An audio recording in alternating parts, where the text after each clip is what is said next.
The year 2015 marks the centennial of two magnificent fairs held on the California coast. Both were designed to celebrate the opening of the Panama Canal, which realized that centuries-old dream of an easy passage from the Atlantic to the Pacific Ocean. And in celebrating that, two great cities, San Diego and San Francisco, competed with each other. And also the city of New Orleans was very interested in participating, but the president, Taft, selected San Francisco, and the city immediately mobilized and created a fantastic fair, one of the greatest world fairs ever held.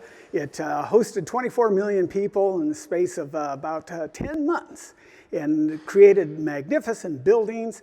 There were exhibits from various countries, from 46 states, and it was held in the present-day Marina District of the city.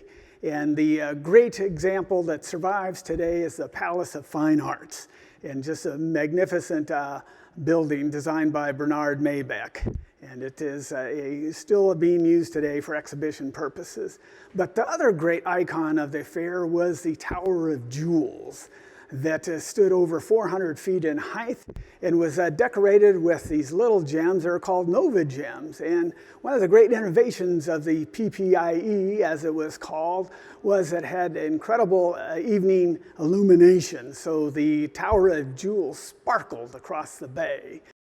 And also aviation was in its infancy too, and spectators could gather around at what's present-day Crissy Field and watch people like Lincoln Beachey and then Art Smith do all kinds of incredible aerial stunts. And Art Smith himself developed a way of attaching fireworks to his wings, and he became the first really seasoned and experienced skyrider. And on the closing day of the exhibition, he put on a magnificent show. This established San Francisco, this fair, as the queen city of the Pacific coast. And again, as we've evolved into the Pacific Rim, San Francisco became such an important institution, its port. And also it celebrated the rebirth of San Francisco following the San Francisco earthquake and fire of April 1906. It showed that the city rebounded and rebounded in a robust way. And it just was a great sadness that the city closed it down.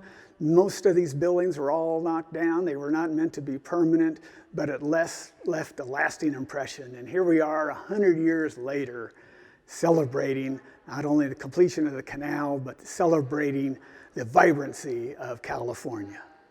Thank you, and please come to our show.